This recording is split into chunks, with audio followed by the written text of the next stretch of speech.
দুইটি গুনাহ কখনোই করবেন না। এই দুইটা গুনাহ এত মারাত্মক গুনাহ, এই দুইটি গুনাহ যদি কেউ করে ওই বান্দা তখন আর নবীজির উম্মত থাকে না। খুব ভালো করে শুনেন, নবীজি বলেছেন আমার যে উম্মত এই দুইটা গুনাহ করবে সে উম্মত আমার আর উম্মত থাকতেই পারে না। কত বড় মারাত্মক একটা কথা, আপনি কি খেয়াল করেছেন? শত শত গুনাহ আছে, বাট শত শত হাজার হাজার গুনাহের মধ্যে নবীজি এই দুইটা গুনার জন্য বিশেষ করে বলেছেন যে উম্মত, যেই বান্দা, যেই বান্দি, যেই যুবক, যেই মেয়ে এই দুইটা গুনাহ করবে সেই বান্দা আর নবীজির উম্মত থাকতে পারে না। প্রিয় ভাইয়েরা, নাম্বার 1 মিথ্যা বলা। যে ব্যক্তি মিথ্যা কথা বলে নবীজি বলেছেন সে আমার উম্মত হতে পারে না, সে আমার উম্মত হতে পারে না। কারণ এই মিথ্যা দিয়ে মানুষকে ধ্বংস করে দেওয়া হয়। এই মিথ্যার ফলে মানুষ নিজেও ধ্বংস হয়, আর একজনকেও ধ্বংস করে দেয়। দেখেন আজকাল আমাদের দৈনন্দিন জীবনের একটা পার্ট হয়ে গিয়েছে মিথ্যা বলা। যুবকেরাও মিথ্যা বলে, কলিজার টুকরা বোনেরাও মিথ্যা বলে। ফোন দিয়েছে যুবক, আরেক যুবককে ফোন দিয়েছে, কিরে দোস্ত কোথায় আছিস? আছে সে বাসায়, বলছে আমি একটু বাইরে আসছি। আবার দেখেন একটা মেয়ে এবং একটা ছেলে যখন তাদের প্রথম রিলেশনের ভিতরে যখন তারা যায়, তখন ছেলে বলে আচ্ছা তোমার কি ইতিপূর্বে কখনো কোনো রিলেশনশিপ ছিল?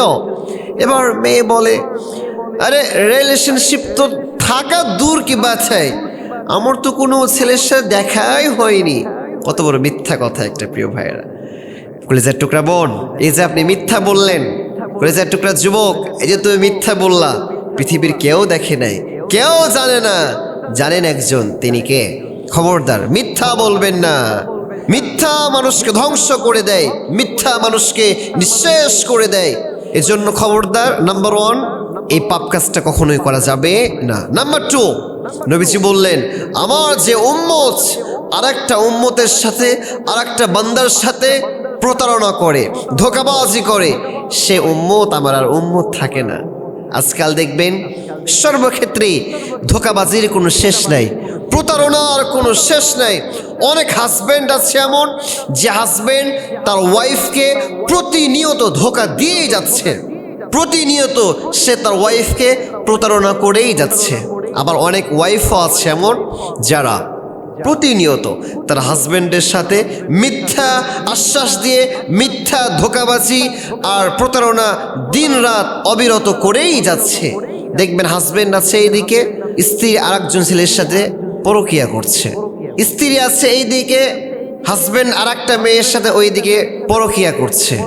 এই যে মানুষকে প্রতারণা করা, মানুষকে ধোঁকা দেওয়া, মাথায় রাখবেন আজকে আপনি যাকে ধোঁকা দিচ্ছেন, যাকে আপনি প্রতারণার শিকার করছেন, একদিন এমন সময় আসবে যেদিন আপনিও কারো না কারো কাছ থেকে ধোঁকা খাবেন। কেউ না কেউ আপনার সাথেও প্রতারণা করবে। মানুষকে ক্ষমা করলেও সময় কিন্তু কখনো কাউকে ক্ষমা করে না। এই জন্য খবরদার, যখন কারোর সাথে প্রতারণা করবেন জাস্ট একবার ভাববেন, ভেবে চিন্তে তার সাথে ধোঁকাবাজি করবেন, প্রতারণা করবেন। তাহলে যে ব্যক্তি আর একজন মানুষের সাথে, একজন মেয়ের সাথে, একজন যুবকের সাথে প্রতারণা করবে, ধোঁকাবাজি করবে, সে ব্যক্তি আর নবীজি উম্মত থাকতে পারে না।